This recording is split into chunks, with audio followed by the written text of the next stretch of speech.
شو لو قلت لك إنه أجمل امرأة بالتاريخ ما انولدت مثلنا، بل طلعت من قلب الفوضى؟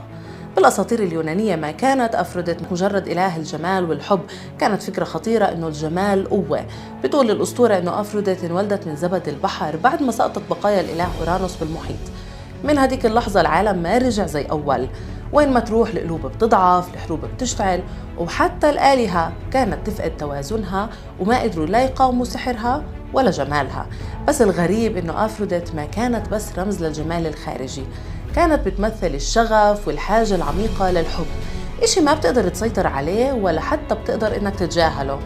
أسطورة أفروديت مش بس عن الجمال، هي عن قوة خفية بتتحكم فينا بدون ما نحس.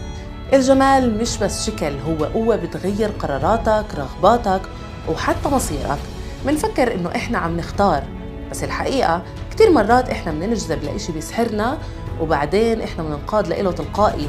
وبالنهاية السؤال مش هل الجمال قوة، السؤال الحقيقي لما يمر قدامك هل بتعرف توقف وتفهمه، ولا بتتركه يكتب قصتك بدل ما أنت تكتبها؟